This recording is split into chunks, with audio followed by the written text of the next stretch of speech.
Welcome to White Peak Distillery. My name's Dave, I'm the distillery manager here, so I basically look after production and the day-to-day running of the place. I'll give you a tour around and I'll show you how we make our whiskey and what makes it unique.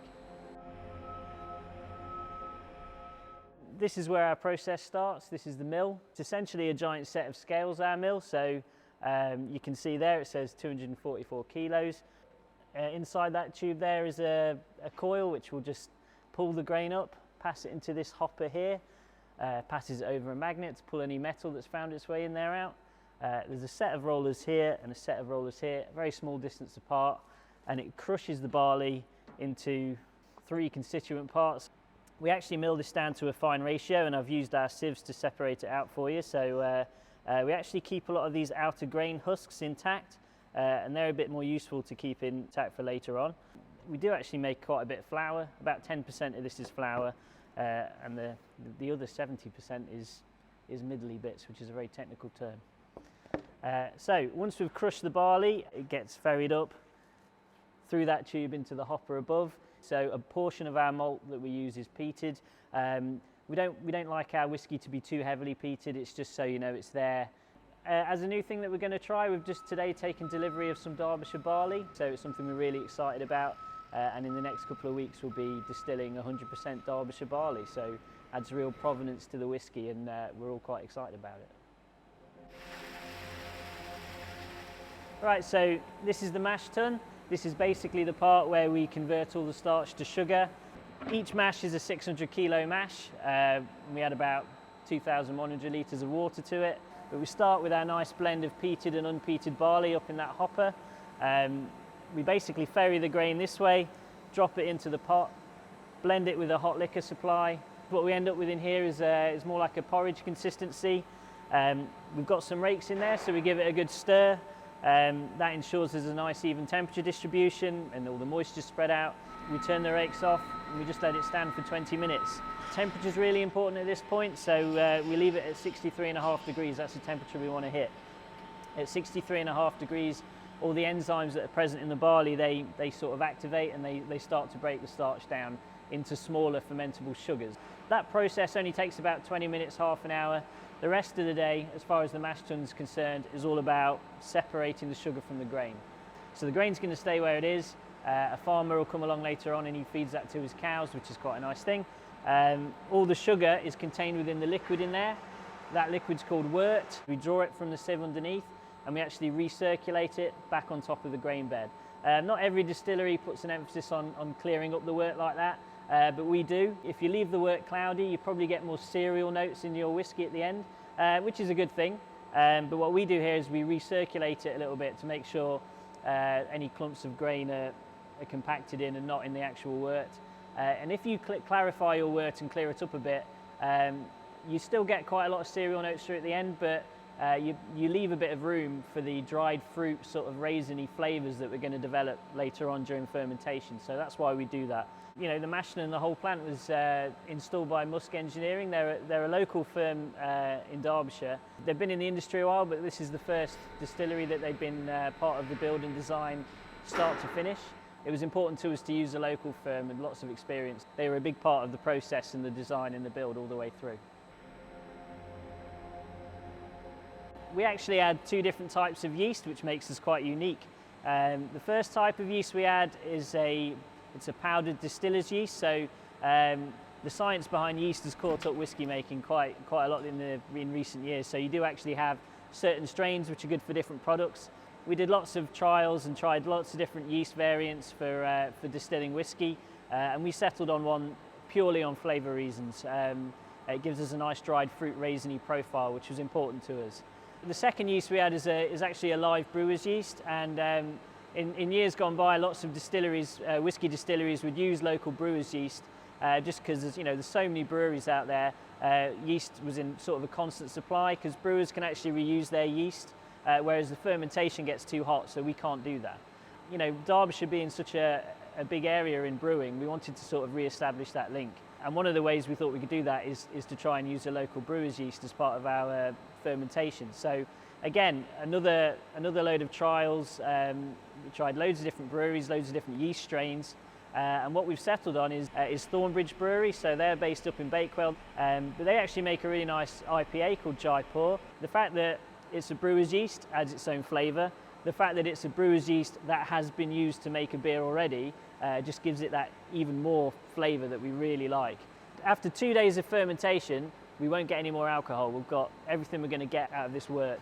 What we do here is we leave it 2 additional days, and by leaving it 2 extra days, we get a build-up of more bacteria. The whole thing gets a bit more acidic, and acid, when combined with alcohol, when combined with heat from the still, gives us more esters, and they add to the sweet sort of dried fruit flavour that we're looking for. So by leaving it 2 extra days, we get a much nicer tasting spirit, so that's why we do that.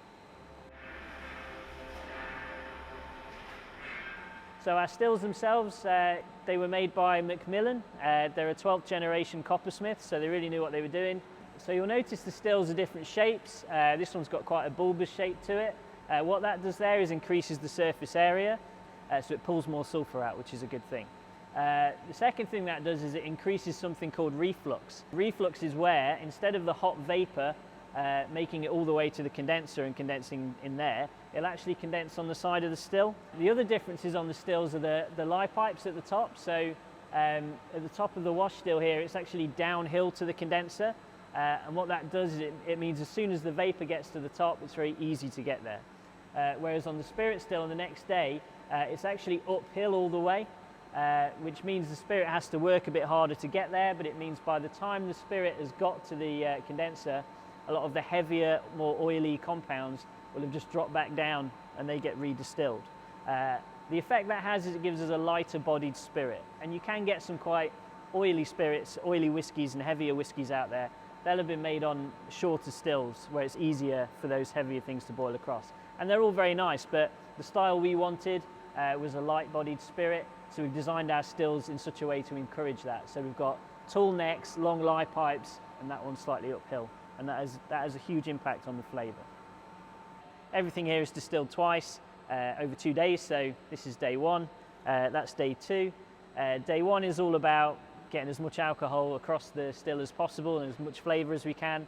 So you can see here we've got it on a nice rolling boil all day. There are no cut points on day 1. What we started with this morning was 3,000 litres of wash at 8%, and we're just going to try and keep that on a nice boil all day.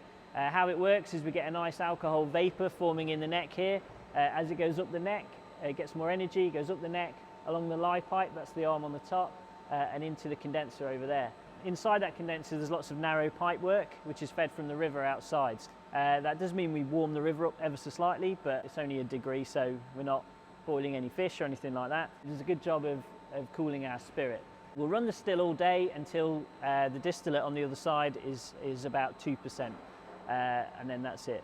By the end of today, we'll have taken 1,000 litres of what's called low wines, which is just a middle step, and they'll be about 24% the low wines. So if you've been following the maths, we go from 3,000 litres at 8% to 1,000 litres at 24, so a third of the volume, but 3 times as strong. So day 2, we take our 1,000 litres of low wines, we put those in the spirit still there, and again that just repeats itself. So we've got a nice heating element inside this one, which is fed from the steam boiler outside.